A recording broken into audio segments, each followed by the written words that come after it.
सभी भक्तों का हार्दिक स्वागत और अभिनंदन करते हैं प्रतिदिवसीय श्री चैतन्य चरितामृत की कक्षा में। हम श्रृंखला में पढ़ते हुए श्री चैतन्य महाप्रभु की बेड़ा कीर्तन की जो लीलाएं हैं इनको पढ़ते हुए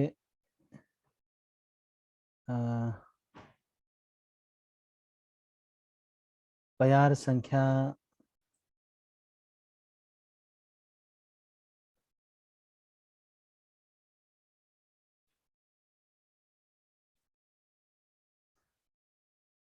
152 तक हमने कर लिया था। 151 तक हमने कर लिया था। तो 152 से मध्य लीला श्री चैतन्य चरितामृत श्री चैतन्य महाप्रभु की बेड़ा कीर्तन लीलाएं 11वां अध्याय के हम 152वें प्यार पे चर्चा कर रहे हैं। तो इसको मैं शेयर करता हूं, आप इसको देखिएगा। कुछ मैसेज आए। सबको मेरी आवाज तो क्लियर आ रही है ना? चारू गोपी माता जी ठीक है ना? ओके। चारू गोपी माता जी थैंक यू, आपने आज सुबह जो है कॉल किया, मेरी आवाज नहीं आ रही थी। Thank you so much. आपने एक्टिवली ये कहा कि नहीं हमें नहीं आ रही आवाज, तो चलो बहुत अच्छा, वेरी गुड।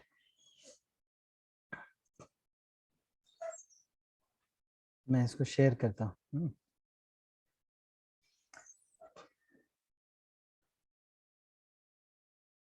प्रथमे मुरारी गुप्त प्रभु रे नाम लिया, बाहिरे ते पड़िया छे दंडवत हैया। मुरारी गुप्त पहले महाप्रभु से नहीं मिले, किंतु दरवाजे के बाहर से ही उन्हें दंडवत प्रणाम किया। जब श्री चैतन्य महाप्रभु ने भक्तों के बीच मुरारी गुप्त को नहीं देखा तो उन्होंने उनके विषय में पूछताछ की। फलतः अनेक लोग उन्हें महाप्रभु के पास लाने के लिए दौड़ गए। इस तरह मुरारी गुप्त अपने दांतों में तिनके के 2 गुच्छे दबाकर अत्यंत दीनहीन भाव से महाप्रभु के समक्ष गए।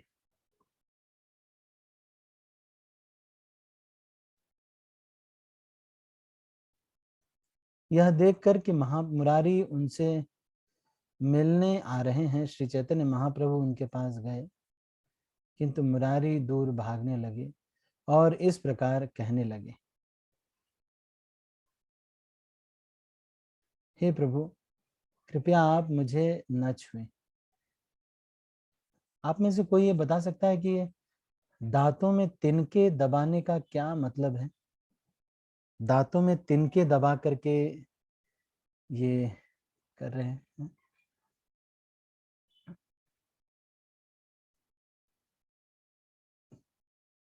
राधिका माता जी, राधिका माता जी, दांतों में तिनके दबाने का क्या मतलब है? आपकी आवाज नहीं आ रही है माता जी। आप लोगों को आ रही है सबको? चारू गोपी माता जी आपको आ रही है माता जी की आवाज? हाँ प्रभु जी, क्लियर है। राधिका माता जी की आवाज आ रही है आपको? राधिका माता जी की? राधिका माता जी की नहीं आ रही प्रभु जी, आपकी आ रही है। अच्छा। राधिका माता जी, एक बार फिर से आपको मैं अनम्यूट कर रहा हूँ।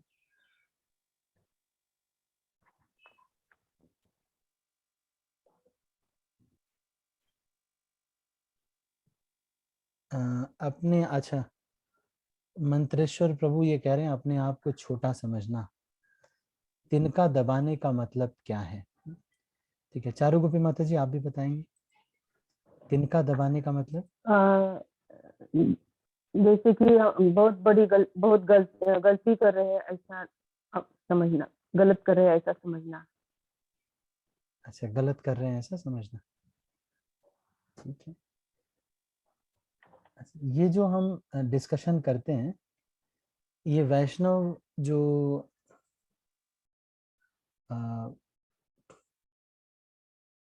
वैष्णव जो सिद्धांत है उसके अनुसार ये बहुत इम्पोर्टेंट है इस चीज को समझना, दांतों में तिनका दबाना क्या होता है। एक गौड़ीय वैष्णव के आचरण का एक गहना है ये, कि कैसे ये दांतों में तिनके दबा करके क्या कैसे करना चाहिए। ये एक गौड़ीय वैष्णव का गहना है। अपने को कुछ न मानना, ऐसा माता जी बोल रहे। पावनी ज्योति माता जी। हरे कृष्णा प्रभु, दंडवत प्रणाम। धन्यवाद मैम। प्रभु जी, वो घास के समान एकदम तृण से भी अधिक ऋणाधिपति होना, मतलब विनम्र होना, सहिष्णु। अच्छा, लक्ष्मी माता जी। हरे कृष्णा प्रभु जी, मेरा भी यही उत्तर था कि अपने को तिनके से भी मतलब नरम बनना चाहिए। जैसे घास को कैसा खुंदलते है वो फिर भी खड़ी हो जाती है, तो अपने को उतना विनम्र भाव से रहना है।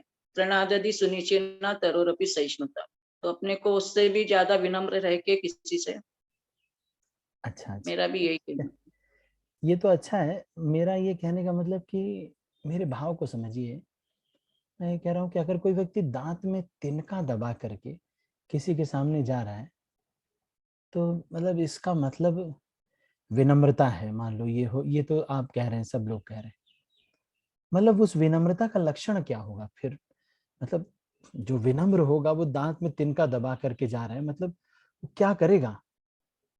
उसमें वंदना। सहनशीलता आ जाएगी उसके अंदर, अपने आप को सहनशील हो जाएगा, सहिष्णु बन जाएगा। मतलब अच्छा, सहनशील हो जाएगा।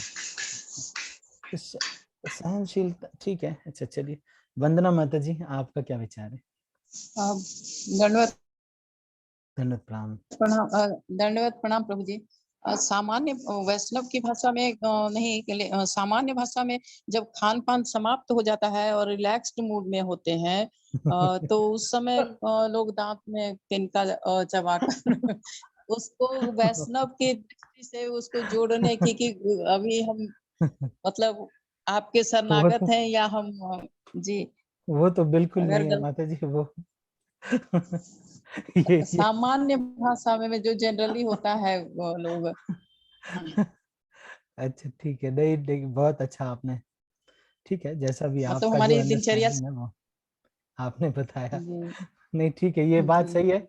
यूपी वगैरह में, ये यूपी बिहार में ऐसे होता है कि जो लोग जी खाने के बाद एक सीख रखी होती है और लोग उससे अपना दांत ऐसे करते हुए कहते हैं, और भाई क्या ठीक है, चलो सब लोग चलो। ऐसे करके दांत में तिनका करते हैं। ठीक है, पर ये तो बहुत ही उल्टा समझ है ना? ठीक। चारुगोपी माता जी, आपने फिर से हैंड रेज किया। घबरा कर प्रभु जी गलती तो कर रहे हैं, लेकिन थोड़ा सा घबरा कर इसे कहते हैं तिनका दबा। अच्छा ठीक है। भयभीत होना, भयभीत होकर।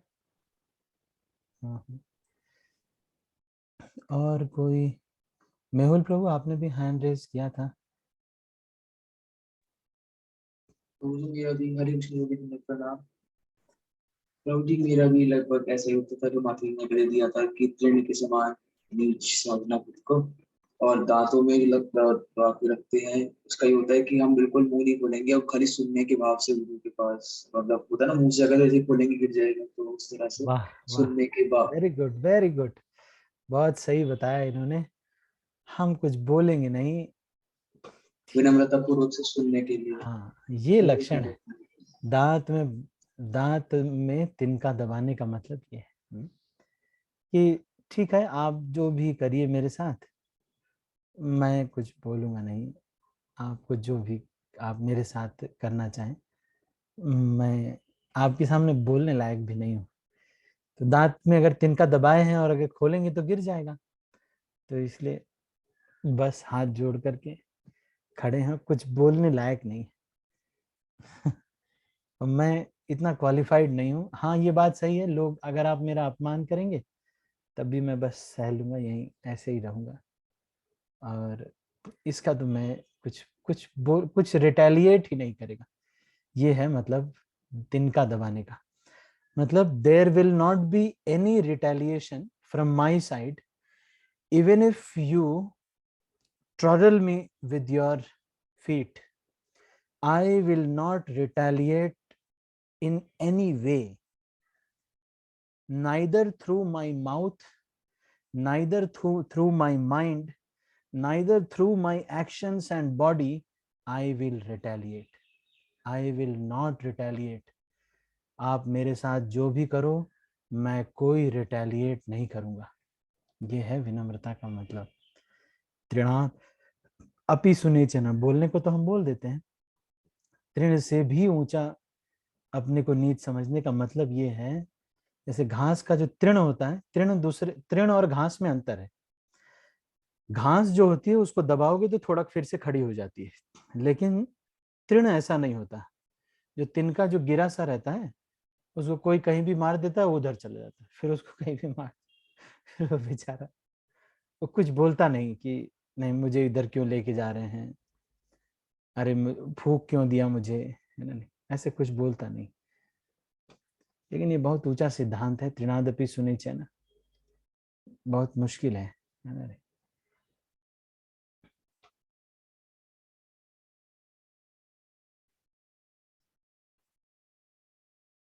तो ये गौड़ीय वैष्णव का गहना है। एक गौड़ीय वैष्णव हमेशा नीचे सर झुका करके रहता है, सब वैष्णवों के समक्ष अपने को दीनहीन समझता है और अपने को जो है बहुत रिटेलिएट नहीं करता, किसी भी तरह से कुछ जवाब नहीं देता है, ना ही कुछ बोलता है, ना ही कुछ ये कहता है।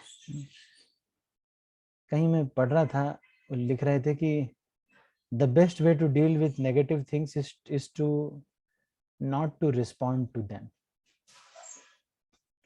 The best way to deal with negative things is to avoid them, because responding them is in itself giving value to them. Like suppose अगर कोई पड़ोसी है, वो झगड़ा कर रहा है और आप उनसे झगड़े में रिस्पॉन्स दे रहे हैं, तो आप तो उनको वैल्यू दे रहे हैं ना, उनके झगड़े को वैल्यू दे रहे हैं। लेकिन आप अपना नॉर्मल अगर काम करने लगे पड़ोसी आ रहा है, झगड़ा कर रहा है, लेकिन आप अपना नॉर्मल काम कर रहे हैं, आपको कुछ फर्क ही नहीं पड़ रहा है। अगर वो उधर से बोले जा रहा है और आप अपना नॉर्मल काम कर रहे हैं, तो इससे घोर बेइज्जती उसकी क्या होगी कि उसकी गालियों की भी वैल्यू नहीं दी जा रही। तो लेकिन ये सिद्धांत ये सीखने को है, हमें मनन करने के लिए है। हमारा कोई क्लास तो ऐसा कुछ क्लास का वो तो है नहीं, हम तो ये मनन करने के लिए बैठे हुए हैं कि चैतन्य चरितामृत में जो लिखा हुआ है उसको हम थोड़ा सोचें एक बार। ये जो सिद्धांत है, इससे एक अलग ही आनंद मिलता है। ये जो सिद्धांत है, इनका पालन करने से कुछ नहीं करना, अच्छे काम करेंगे, हम भक्तों की तारीफ करेंगे, उनके बर्थडे याद रखेंगे, सबको हैप्पी बर्थडे बोलेंगे और खूब खुश रहेंगे और सारी अच्छी चीजों में हम रहेंगे।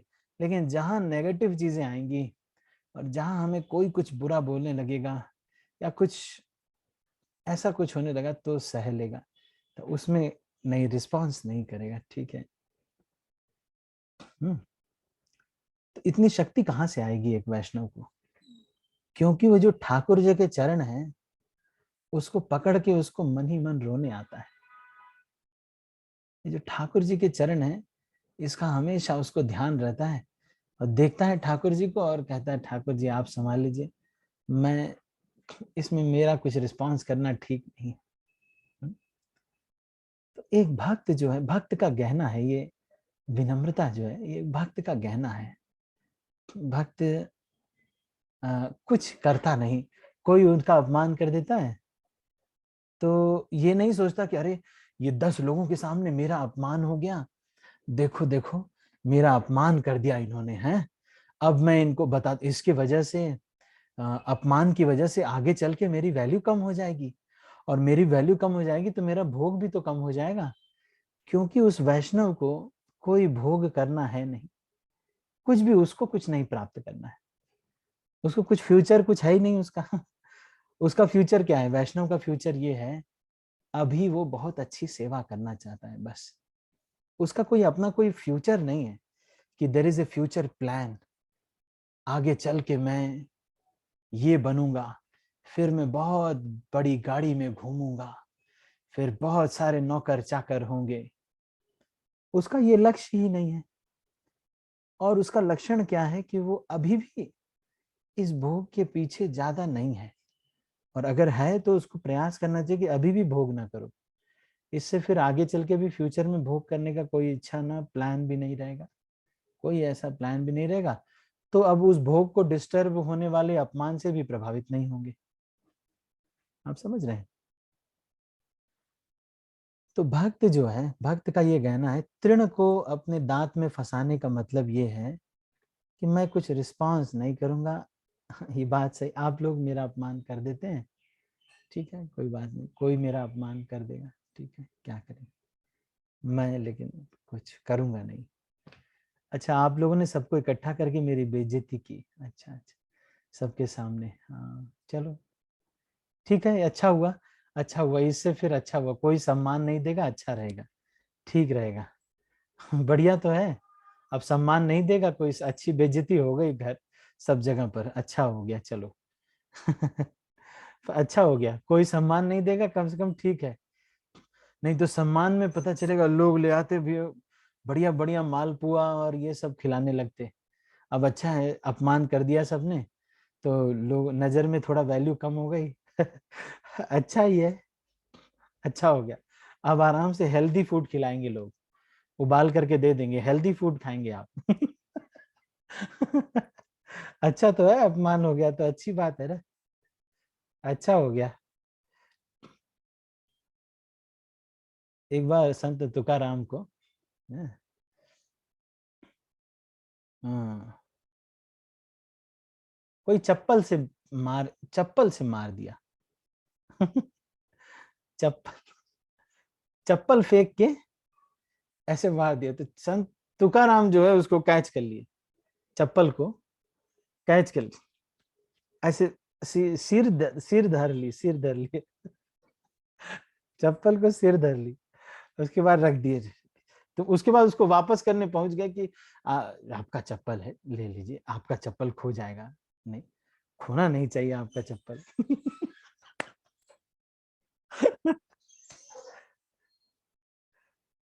अच्छा, वो तुकाराम जो है उनके बारे में अच्छा सोच रहे हैं कि उनका चप्पल ना खो जाए। और वो उसको चप्पल मारने का सोच रहा है, और ये सोच रहे हैं कि उसको चप्पल खो ना जाए, उसका बेचारे को एक चप्पल खो जाएगा तो चप्पल का लॉस हो जाएगा ना। देखिए कैसे हमारे भक्त कितने महान है, तुकाराम कितने महान है। कोई अपमान कर देता है तो रिटेलिएट नहीं करता है। लेकिन ये भक्तों के सर्कल में, भक्तों के उसमें तो अच्छा है, लेकिन अगर कहीं बाहरी उसमें आप रहेंगे तो हमको बड़ा सेफ रखना भी पड़ेगा अपने आप को, क्योंकि दुनिया के लोग जो हैं उनको तो ये सिद्धांत पता नहीं है ना, नहीं। इसलिए भौतिक संसार में तो थोड़ा सा समस्या है, लेकिन आध्यात्मिक उसमें बहुत अच्छा है। आप सह के देखो कितना अच्छा लगता है, सहने का आनंद ही कुछ और है, सहने का एक अलग ही आनंद है। लेकिन कोई जानता नहीं इस चीज को, एक्चुअली स्पिरिचुअल प्रिंसिपल्स को टाइम ही नहीं देते हम काम करने के लिए। हम कुछ दिन विनम्र रहते हैं, फिर उसके बाद हमारा हमारा जो विनम्रता का घड़ा है वो भर जाता है। उसके बाद हमें लगता है अब रुको, मेरे चप्पल निकलेंगे, अब हम बताते हैं कि क्या होता है। तुम विनम्र बनो, सारी विनम्रता का ठेका मैं ही ले रखा हूं, अब तुम बनो विनम्र, है कि नहीं। लेकिन देखो हमारे ये मुरारी गुप्त जो है आदर्श प्रस्तुत कर रहे हैं, कह रहे हैं हे प्रभु कृपया आप मुझे न छुए, मैं अत्यंत नीच हूं और आपके छूने योग्य नहीं हूं, क्योंकि मेरा शरीर पापमय है। महाप्रभु ने कहा हे मुरारी, कृपया तुम अपनी अनावश्यक दीनता बंद करो, तुम्हारी दीनता देखकर मेरा मन विचलित हो रहा है। ये एक चीज ऐसी है जिससे भगवान का मन विचलित होता है। भगवान का मन देखो किडनैपिंग पे भी विचलित नहीं होता है। भगवान का मन कभी विचलित नहीं होता है। भगवान का मन केवल एक ही जगह पे विचलित होता है, जब अपने भक्त की विनम्रता देखते हैं। देखो आप शास्त्र में देखो आप, कौन सी ऐसी चीज है, भृगु मुनि ने जा करके भगवान के छाती पे लात मार दिया, लक्ष्मी जी बिगड़ गई, बोली अरे ये ऐसे कैसे, आकर के ब्राह्मण लोग लात वात मार रहे हैं, भगवान है कि क्या है ये लेकिन भगवान जो है उससे विचलित नहीं हो रहे, भगवान उनके चरण पे बोल रहे, ऐसे पकड़ के चरण बोल रहे, अरे इतना सॉफ्ट था ये, मेरे सीने से ये लड़के ये दुखी हो गया होगा, इसको थोड़ा झाड़ देते। भगवान अपने उत्तरी से भृगु मुनि का चरण पोंछ रहे हैं, लेकिन भगवान उस पर विचलित नहीं हो रहे। अगर कोई भगवान को लात मार दे तो भगवान विचलित नहीं होते, लेकिन भक्त की विनम्रता देख करके भगवान विचलित होते हैं। ये कितना महान है ये विनम्रता, गौड़ीय वैष्णव का आभूषण है ये विनम्रता। और मैं सच बताऊं आपको, अगर इसमें एक बहुत आनंद है, इन विनम्रता में, सहिष्णुता में, कुछ न बोलने का एक आनंद है। सबने अपमान किया और कुछ नहीं बोले और सहने का एक अलग ही आनंद है, क्योंकि तब भगवान विचलित होते हैं और तब भगवान रेसिप्रोकेट करते हैं। आप लेकिन अपना एक्शन करके भगवान को काम करने का अवसर खो देते हैं भगवान आ रहे थे, भगवान देख रहे थे कि मेरे भक्त ने सह लिया है, लेकिन मैं इसका घाटा नहीं होने दूंगा, लेकिन आ रहे थे तब तक तो राधिका माता जी उठ गई और चप्पल उठा लिया, रुको अभी बताते अभी हम बताते हैं इनको, तब फिर कैसे होगा ना माता जी, गुस्सा नहीं कंट्रोल होता है माता जी एक दिन कह रहे हैं कि प्रभु जी गुस्सा नहीं कंट्रोल होता मुझसे, है कि भगवान आ रहे थे तब तक तो माता जी ने चप्पल उठा लिया। अब भगवान बोले क्या फायदा, अब हम क्यों जाएं, है कि नहीं। इसलिए ये विनम्रता का बड़ा आनंद है। ये जो आध्यात्मिक सिद्धांत है ये सब, हाँ ये बात सही है कि दिखने में तो काम करते हुए नहीं नजर आते। जैसे आपको अच्छा भक्त जो होगा तो आपको अक्सर समझ में नहीं आएगा कौन अच्छा भक्त है। हमारी परिभाषा में तो जिसका यूट्यूब में लेक्चर ज्यादा होगा और जो बहुत फेमस होगा, इन्हीं सब चीजों से हम मानते हैं कि हम आगे बढ़े। एक भक्त मुझे कह रहे थे, बोलते हैं प्रभु जी जो बहुत वरिष्ठ, बहुत मतलब स्पिरिचुअली एडवांस्ड होगा वो बहुत शांत होगा ना प्रभु जी, बहुत चुपचाप रहता होगा, बहुत शांत होगा श्रील प्रभुपाद नहीं थे शांत, जाने कितनी बार तो उन्होंने रैस्कल बोला है श्रील प्रभुपाद ने, शांत नहीं थे। भक्त शांत नहीं होता है, ये एक ढोंग फैला दिया गया है कि भक्त लोग शांत होते हैं। ये भौतिक डेफिनेशन है, ये आजकल के बाबा लोगों ने डेफिनेशन बना दी है कि आध्यात्मिकता में उन्नति का मतलब शांत रहना। ये टेररिस्ट जितने भी होते हैं ना उनसे ज्यादा शांत आपको कोई नहीं मिलेगा, वो एकदम शांत होते हैं। मेरी कंपनी में एक काम करता था टेररिस्ट, 6 महीने से गूगल कंपनी में काम कर रहा था, बिल्कुल शांत था। उसकी जो रिंगटोन थी वो एक गजल की रिंगटोन थी, है ना, नहीं गुलाम अली की गजल थी, और बहुत ही सॉफ्ट बात करता था, तो ऐसे इतना जेनरस ना, आएंगे आप, ऐसे इतना इतना जेनरस बात करता था और हमेशा शांत रहता था, और वो टेररिस्ट था, मतलब आपको गोली मार देगा वो। आप सोचो, शांत होना ये संत की परिभाषा नहीं है ना, नहीं। और हमारी तरह से शांत नहीं, भक्त शांत होता है इसलिए भौतिक जो चीजें होती हैं उसके लिए शांत होता है, भगवान के लिए एकदम उग्र होता है, भगवान की सेवा के लिए तो लंका जला दे भगवान की सेवा के लिए सब कुछ कर सकते हैं, है ना, नहीं। ये गलत लोगों की डेफिनेशन है कि भक्ति में आगे बढ़ गए तो मतलब बहुत शांत होंगे, बहुत चुपचाप से रहेंगे, बहुत अपने भौतिक समस्याओं के प्रति शांत रहता है, वो सह लेता है। लेकिन आध्यात्मिकता में उन्नति का ये गलत फिलॉसफी फैला दी गई। श्रील प्रभुपाद ये कहते थे कि from the beginning of my life I never liked this word peace I never liked this. Spiritual life is a war against Maya. Why there will be peace here? Spiritual life is a war against Maya. इसमें कहाँ शांति होगी? ये युद्ध है माया के खिलाफ, है कि नहीं? ठीक है, तो मैंने थोड़ा सा इसमें ये बताया कि ये गहना है, सच बात है, एक वैष्णव का ये गहना है और इसका एक अलग ही आनंद है ना नहीं? जैसे कभी कोई गहना पहनता है तो आपने देखा होगा, कभी अगर कोई माताजी को देखा होगा गहना कोई पहनता है ना, तो बार बार उसको शीशे में देखते हैं, है ना नहीं, कैसा लग रहा है मेरा झुमका, है कि नहीं? आप लोगों ने तो नहीं देखा होगा, मैंने अपने बहनों को देखा है, कोई नया झुमका अगर पहन लेती थी तो बार बार ऐसे देखती थी, है ना नहीं? उसका एक अलग ही झुमका पहनने का आनंद होता था, है ना, तभी तो वो बार बार देखती थी। इसका मतलब ये है कि ये जो आध्यात्मिक गहने हैं इनको भी पहनने का एक अलग ही आनंद है, कुछ न बोलने का भी एक अलग ही आनंद है, 4 नियमों को दृढ़ता से पालन करने का भी एक अलग ही आनंद है, 16 माला 7 बजे तक कंप्लीट करने का भी एक अलग ही आनंद है, हर दिन 5 बजे तक हैंड रेज करने का एक अलग ही आनंद है। ये कोई वही भक्त जानते हैं जिसने किया है, हर एक दिन जिसने 2:15 बजे उठ गया है, 3 बजे, पौने 3 बजे उठ गया है, उसका एक अलग ही आनंद है। बहुत सारे एजिटेशन होने के बावजूद भी, बहुत बड़ी मीटिंग होने के बावजूद भी उसने किसी का बुरा सोचा भी नहीं मन में, इसका भी एक अलग ही आनंद है। इतना सब कुछ हुआ, सबने आपके बारे में बुरा सोचा, सब आपकी इंसल्ट करना चाहते थे, लेकिन आपने किसी के बारे में कुछ बुरा नहीं सोचा, इसका भी एक अलग आनंद है, ये लेके देखना चाहिए। लोग इसको नहीं जानते, इसीलिए हमारे चैतन्य चरण प्रभु एक ब्रह्मचारी हैं, उन्होंने एक आर्टिकल लिखा है, the joy of no sex, although this is a derogatory word, पर उन्होंने ये मतलब उसमें ये बता रहे हैं कि इन नियमों का दृढ़ता से पालन करने का आनंद लो तो सही। थोड़ा लोगों को तो बस थोड़ा सा स्त्री पुरुष इधर उधर देख लिए, बस चलो भाई इधर चंचल हो जाता है मन। थोड़ा 10-12 साल रुक के तो देखो, एक आनंद तो देखो, टेस्ट तो लेके देखो, मन में एक बार भी पर पुरुष और पर स्त्री के प्रति हल्का सा भी विचार ना आए, ऐसा करके तो देखो 10-12 साल, ऐसा आनंद आएगा आपको ना, बहुत, इट्स ए ब्लिस, है ना नहीं? ये इस दुनिया में स्त्री पुरुष संग करने में भी वो आनंद नहीं है जो ये आनंद है।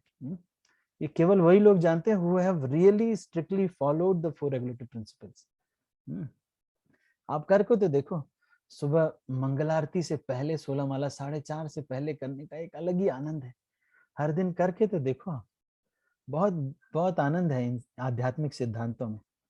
कोई लेता नहीं तो सब लोग फिर जाते हैं, फिर मैंगो जूस में आनंद लेते हैं, फिर ये क्या, अब मैंगो जूस पी लिया, बहुत बार पी लिया, ठीक है, प्रसाद है, अच्छी बात है, लेकिन आप समझ रहे ना, ये सब आनंद लेने के लिए हम लोग आए, बाकी मैंगो जूस तो गाय भी पी लेती है उसके आनंद के लिए मनुष्य जीवन को वेस्ट नहीं करना चाहिए, आम केले और इन सब के लिए मनुष्य जीवन को वेस्ट नहीं करना चाहिए, है कि नहीं? ठीक है, मैं फिर से इसको पढ़ता हूँ, मुरारी गुप्त का उदाहरण आया तो इसलिए मैंने इसको बता दिया।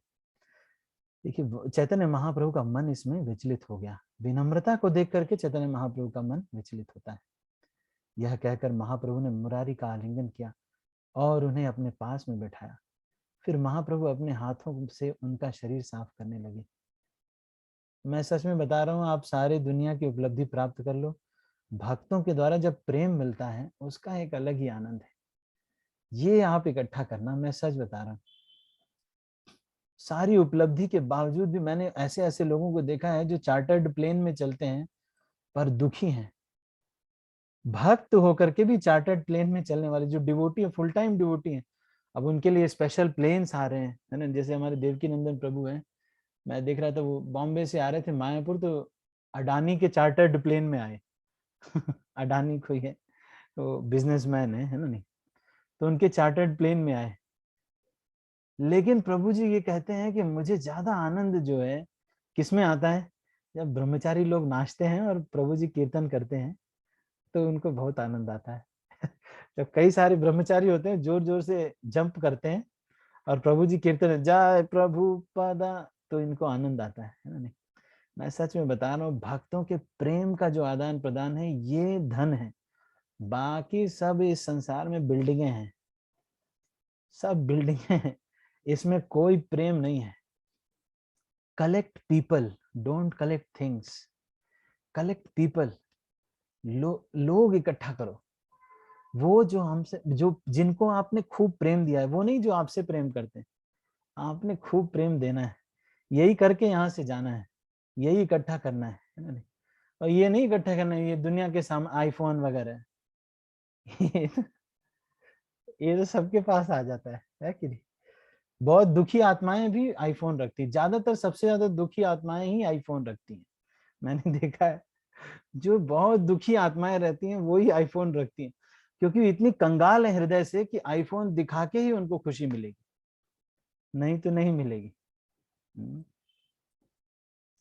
यह कहकर महाप्रभु ने मुरारी का आलिंगन किया। आप सोचो मुरारी गुप्त को कितना अच्छा लगा होगा जब चैतन्य महाप्रभु ने आलिंगन किया होगा।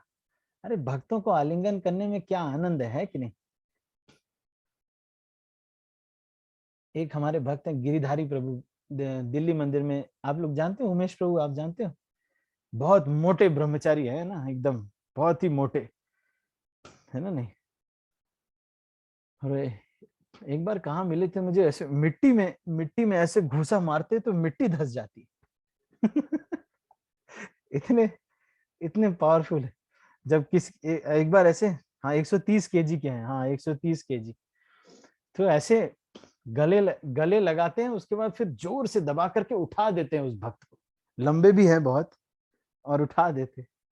ये सब आनंद है, ये इकट्ठा करने के लिए हम आए हैं, है कि नहीं। और ये इकट्ठा करने के लिए आए, इस दुनिया में बिल्डिंग है, ये तो सब यहीं रह जाने की है ना। इसलिए भक्तों का जो प्रेम और आदान प्रदान है ना, ये इकट्ठा करना चाहिए।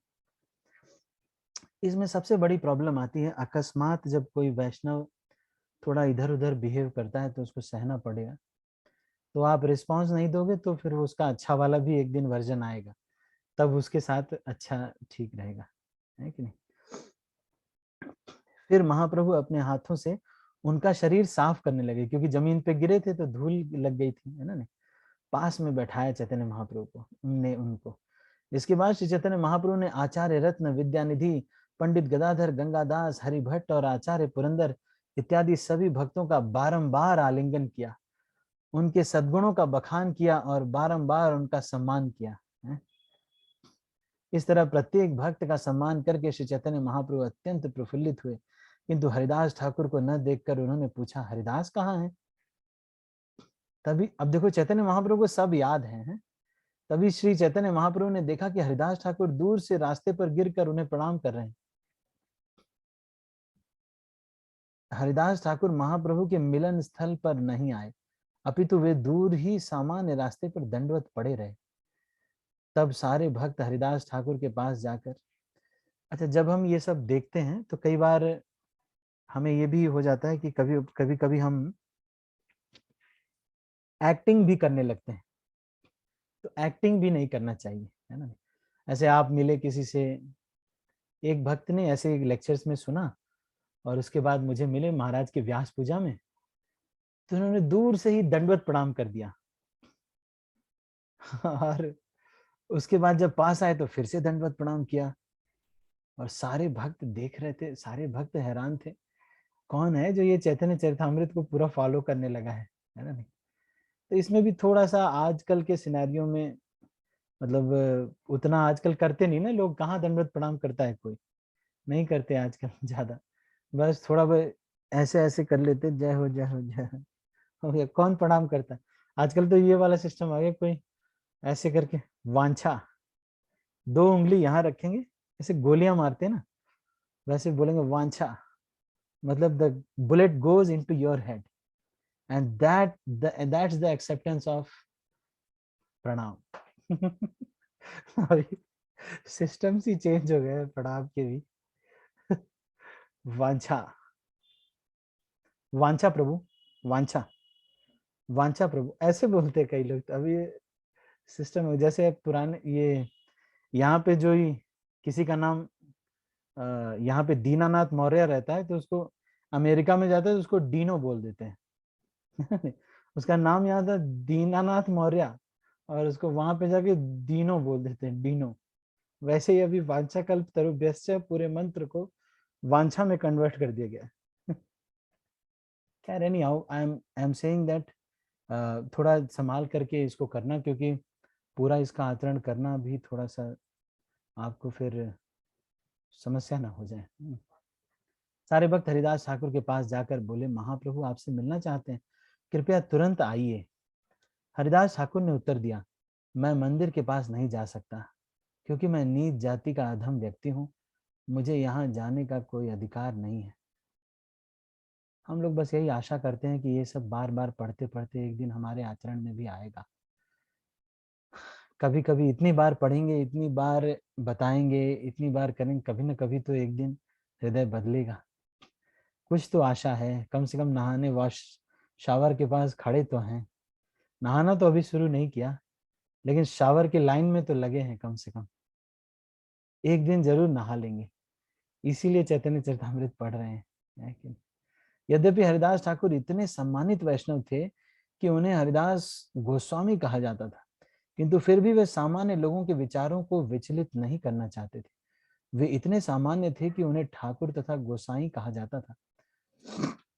सम्मान्य थे, जो महाभागवत वैष्णवों की पदवियां हैं। सामान्यतः गुरु को गोसाई तथा परमहंसों को ठाकुर कहा जाता है, क्योंकि वे आध्यात्मिकता के सर्वोच्च स्तर पर अवस्थित होते हैं। तो भी हरिदास ठाकुर मंदिर के पास नहीं जाना चाहते थे, यद्यपि स्वयं श्री चैतन्य महाप्रभु ने उन्हें वहां बुलवाया था। जगन्नाथ मंदिर में अब भी वर्णाश्रम धर्म वाले हिंदुओं को ही प्रवेश मिलता है। जो अहिंदू हैं उन्हें मंदिर में प्रवेश करने नहीं दिया जाता।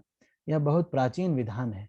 अतएव हरिदास ठाकुर मंदिर के निकट भी नहीं जाना चाह रहे थे, यद्यपि वे मंदिर में प्रवेश करने के लिए सर्वथा योग्य एवं सक्षम थे।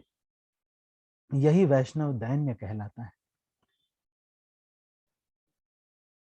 तो भक्त लोग कभी ऐसे नहीं कहते कि मैं क्वालिफाइड हूं, है ना? नहीं, वो शुरू से ही अपने को उस मर्यादा में रखते हैं, है ना? शुरू से ही उस मर्यादा में रखते हैं। तो शुरू से ही ये सोच रहे हैं कि देखो मैं क्वालिफाइड नहीं। तब हरिदास ठाकुर ने अपनी इच्छा व्यक्त की, यदि मुझे मंदिर के निकट कोई एकांत स्थान मिल जाता तो मैं वहां अकेले रहकर अपना समय बिताता। मैं नहीं चाहता कि भगवान जगन्नाथ के सेवक मेरा स्पर्श करें। मैं वहां बगीचे में अकेला रहूंगा, यही मेरी इच्छा है। जब लोगों ने चैतन्य महाप्रभु को यह संदेश दिया तो वे यह सुनकर अत्यंत प्रसन्न हुए। उसी समय काशी मिश्र मंदिर की देखरेख करने वाले के साथ आए और उन्होंने चैतन्य महाप्रभु के चरण कमलों पर अपना सादर नमस्कार किया। सारे वैष्णवों को एक साथ देखकर काशी मिश्र तथा अध्यक्ष दोनों अत्यंत प्रसन्न हुए। वे उन सब के समुचित रीति से अति प्रसन्नता पूर्वक मिले। दोनों ने श्री चैतन्य महाप्रभु से निवेदन किया, कृपया हमें आदेश दें जिससे हम सारे वैष्णवों के रहने की उचित व्यवस्था कर सकें। सारे वैष्णवों के रहने की व्यवस्था हो चुकी है, अब हम उन सबों को महाप्रसाद वितरित करेंगे। तुरंत ही श्री चैतन्य महाप्रभु ने गोपीनाथ आचार्य से कहा, आप वैष्णवों के साथ जाएं और काशी मिश्र तथा मंदिर की देखरेख करने वाले सज्जन जो भी निवास स्थान दें वहां उन सब को रखने का प्रबंध करें। तो यहाँ ये चीज देखने वाली है कि जहां तक जो गेस्ट डिवोटीज हैं, मुरारी गुप्त और ये लोग हैं, ये तो विनम्रता में हैं। ये देखो आप कुछ नहीं कह रहे हैं, ये जैसा भी इनको स्थान मिल जाए। लेकिन जो होस्ट है, जिनको ये मैनेजमेंट की जिम्मेदारी दी गई है, वो पूरा परेशान है। वो लोग बहुत अच्छा अरेंजमेंट करना चाहते हैं भक्तों के लिए। वो लोग ऐसा नहीं कि हम लोग जो मिल पाया आपके लिए हमने अरेंज कर दिया, एक रोटी सुबह एक रोटी शाम, जो मिल पाया बस। इसमें विनम्र भक्तों की सेवा में नहीं ये सोचना चाहिए, अपने लिए ये सोचना चाहिए कि मुझे जो हो जाए। लेकिन भक्तों की सेवा के लिए, भगवान की सेवा के लिए तो बेस्ट हमको देना चाहिए। ठीक है, तो अभी हम इसको यहीं पर समाप्त करेंगे। अभी हम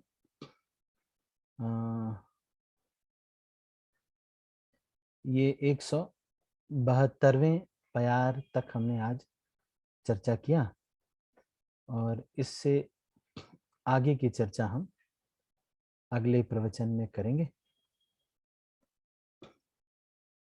अभी हम कुछ प्रश्न पूछेंगे, आप इसको देने का उत्तर देने का प्रयास कीजिएगा। लक्ष्मी माता जी, आपका हैंड अभी रेज्ड है पहले ही? अभी तो मैंने प्रश्न ही नहीं पूछा है। पहले ही रेज कर दिया। ठीक है, मैं प्रश्न पूछता हूँ, है ना? ठीक।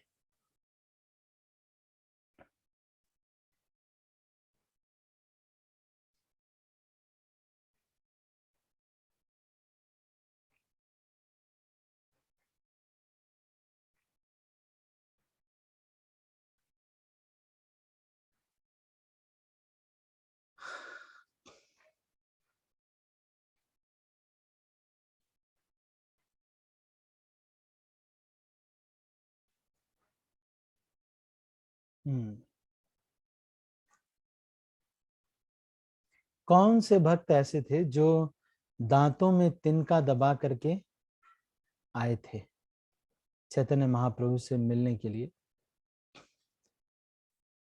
दांतों में तिनका दबा करके, ये तो इजी क्वेश्चन है। पावनी ज्योति माता जी। हरे कृष्णा प्रभु जी। मुरारी गुप्त थे। अच्छा, ओ सॉरी सॉरी, फिर से बताना माता जी, मैंने दूसरा ईयरफोन लगा लिया। हरे कृष्णा प्रभु जी। मुरारी गुप्त प्रभु जी दातुन। मुरारी गुप्ता, हाँ जी हाँ जी, ठीक है, वेरी नाइस। अगला सवाल आपकी स्क्रीन पर।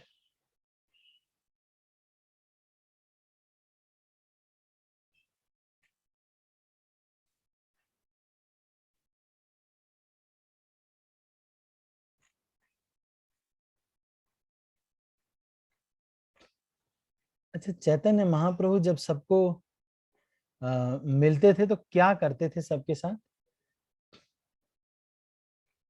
सबके साथ मिलने का चैतन्य महाप्रभु का क्या तरीका था? कैसे मिलते थे सबको? चारू गोपी माता जी।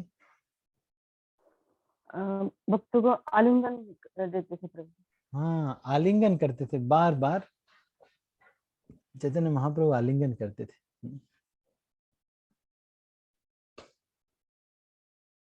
तो वैष्णव आचरण के कौन से गहने की आज हमने चर्चा की है? कौन वैष्णव आचरण में कौन सा गहना के बारे में हमने चर्चा की है? इस गहने को पहन करके एक वैष्णव बार बार इतराता है और खुश होता है कि देखो, है ना, ये झुमका आज पहन लिया। मेहुल प्रभु। हरे कृष्णा प्रभु जी, धन्यवाद प्रणाम। धन्यवाद प्रणाम। प्रभु जी विनम्रता के ऊपर हमने चर्चा की। विनम्रता वैष्णव का सबसे महत्वपूर्ण ज्ञान है, जिसको लेके जैसे हम कहते हैं ना, श्रीनाथ की सुनी चैन जो हमारा पुरानी मंत्र है, उसको गले का कंठहार बना। हाँ हाँ, तो विनम्रता का मतलब क्या है? वो तृणादपि सुनीचेन का मतलब क्या है? कौन बताएगा? वो तृण दबा करके उसका मतलब क्या था? तृण का मतलब क्या है? राधिका माता जी। हरे कृष्ण प्रभु जी, धन्यवाद प्रणाम। धन्यवाद प्रणाम। तिनके का मतलब दांतों में दबाना, मतलब कि मैं कुछ बोलने योग्य नहीं हूँ। मैं कुछ बोलने योग्य नहीं हूँ। अच्छा, मतलब no retaliation from my mind, from my body, from my actions. को कठिन है, आसान नहीं, मैं भी इसका आचरण नहीं कर पाता हूँ, लेकिन एक ना एक दिन हमको इस स्तर पे पहुंचना है कि हमारे साथ कुछ भी होगा तो भक्तों के संग में अगर है तो मैं कुछ करूंगा नहीं। No retaliation, I will not retaliate. ठीक है, तो बस अभी हम इसको यहीं पर समाप्त करते हैं। आपका कोई प्रश्न है या कोई टीका टिप्पणी है तो आप कह सकते हैं, अगर आपका कोई प्रश्न हो आज की चर्चा में से, या फिर अदरवाइज भी अगर आपके मन में कहीं भी कभी भी कोई प्रश्न अगर मन में आया हो तो आप पूछ सकते हैं। कुछ आपने पढ़ा हो, देखा हो, जीवन में कुछ हुआ हो। राधिका माता जी। हरे कृष्ण प्रभु जी। हरे कृष्णा। प्रभु जी, जैसे शिक्षा गुरु कितने हम बना सकते हैं, कर सकते हैं, मतलब शुरू से लेके कितने कितने ही बना सकते हैं, जिससे भी हमें प्रेरणा मिलती है उसको बना सकते हैं, या हाँ, उसको शिक्षा गुरु बहुत सारे हो सकते हैं, पर एक आपको अकाउंटेबल होना चाहिए। अकाउंटेबल शिक्षा गुरु का मतलब है कि थोड़ा सा वो चेक कर लें, है ना, नहीं कि हो रहा है कि नहीं। जैसे कि आपकी 10-11 चीजें हैं जो कि एक वैष्णव का चेक होना चाहिए। अब साधन भक्ति में शिक्षा, स्वाध्याय, स्वास्थ्य और सदाचार, समय, इस तरह से 11 पैरामीटर्स हैं। तो दिस इज दैट शिक्षा गुरु इज कॉल्ड अ काउंसलर। शिक्षा गुरु is a very high term, but in मतलब इतना बड़ा होता है ये शिक्षा गुरु वर्ड, लेकिन क्योंकि वो भी इंस्ट्रक्शन दे रहे हैं इसलिए हम वो नाम लेते हैं। और ये जो हैं बहुत सारे हो सकते हैं, लेकिन एक अकाउंटेबल होना चाहिए। मतलब आप कि अच्छा कुछ दिन पे मतलब उसे थोड़ा सा डिस्कशन जैसे मतलब कर लिया, कॉल कर लिया कि आजकल ये चल रहा है और भक्ति में अब नया क्या करें और क्या करना चाहिए जिससे हम भक्ति में आगे बढ़ें, है ना। तो थोड़ा सा एक अकाउंटेबिलिटी रहे, तो बस फिर मंथली एक थोड़ा सा कुछ रहे। तो ऐसा एक व्यक्ति ऐसा होना चाहिए जो सबसे तो हम बात करें, सब कुछ करें, लेकिन एक व्यक्ति ऐसा होना चाहिए जिससे फिल्टर होकर के हमारे एक्शंस में आए। आप समझ रहे हैं, बहुत सारे लेक्चर्स होते हैं, ऑनलाइन भी बहुत सारे लेक्चर्स होते हैं और बहुत सारा कुछ होता है, सब लोग करते हैं और सब होना चाहिए, लेकिन एक व्यक्ति ऐसा होना चाहिए जो कि जब आप करने जाएं अपनी लाइफ में तो वो चेक कर ले, उसके थ्रू आए, बस ये। So one accountability to one, respect to all सबसे। और ज्यादा जो है सुनना उनसे अच्छा रहता है, उनसे अगर सुनेंगे, अगर एक लेक्चर आपको जरूर उनका सुनना चाहिए कम से कम, क्योंकि उससे उनका मूड पता चलेगा। इसीलिए जैसे टेम्पल प्रेसिडेंट या जो टेम्पल जो रहते हैं या फिर जो भी हैं, तो अपने जो काउंसलर हैं उनका एक लेक्चर सुनना जरूर चाहिए, क्योंकि उससे उनका मूड पता चलता है। हमारे पूना मंदिर में ये सिस्टम है, 70% लोकल, 70% जो है वो मतलब आपके जो गाइड कर रहे हैं या जो भी हैं इस तरह से, या फिर आपने जो गुरु हैं, स्पिरिचुअल मास्टर हैं, 70% ये होना चाहिए। 30% में यूट्यूब में बहुत सारे लेक्चर्स हैं और भी हैं, वो सब भी सुनना चाहिए, है ना। लेकिन एक कोई व्यक्ति चाहे वो जो भी हो, पर आपको गाइड एक व्यक्ति लास्ट में फिल्टर करने वाला, शिक्षा गुरु तो बहुत सारे हो सकते हैं, लेकिन एक व्यक्ति ऐसा होना चाहिए जिसके प्रति आप अकाउंटेबल हैं। जो मान लो आप गायब हो गए सृष्टि से, साधना से, तो वो पूछे तो सही कि अरे कहाँ भाई, कहाँ चले गए क्या चल रहा है आजकल, है ना। नहीं तो एक व्यक्ति होना चाहिए जो हमें डांट सके। राधिका माता जी। हरे कृष्णा प्रभु जी। तो प्रभु जी, वैसे हम गुरु महाराज की क्लास मॉर्निंग में लेते ही हैं 3-4 साल से रेगुलर। हाँ तो तो ठीक है, फिर वो तो हमको ठीक। कुछ ना देते हैं तो फिर वो हम आज से देते हैं। बाकी और हाँ जैसे हमें लगता है कि इसको वो एक बार हमारे पर्सनली डिस्कस कर सकते हैं, इसको ना एक बार पर्सनली डिस्कस कर सकते हैं कैसे हम इसको सिस्टम बना देंगे, है ना। नहीं क्योंकि रिपोर्टिंग भी होना जरूरी है। गुरु महाराज भी हैं, लेकिन गुरु महाराज आपको ये नहीं पूछेंगे कि आज बर्गर में से क्या क्या किया, फिर बर्गर खा लिया आपने मान लो गलती से, तो गुरु महाराज को थोड़ी बताएंगे कि अरे महाराज वो प्याज वाला बर्गर खा लिया था ऐसे तो नहीं कर पाएंगे ना। तो there should be somebody available also, है ना। और वो भी ठीक है कि महाराज भी हैं, हाँ तो सही है। ये थोड़ा सा पर्सनल है, मतलब इसमें ठीक है माता जी, इसको डिस्कस कर लेंगे सेपरेटली एक बार इसको थैंक यू प्रभु जी। हरे कृष्णा, धन्यवाद प्रभु। ठीक है, धन्यवाद। और कोई प्रश्न या कोई?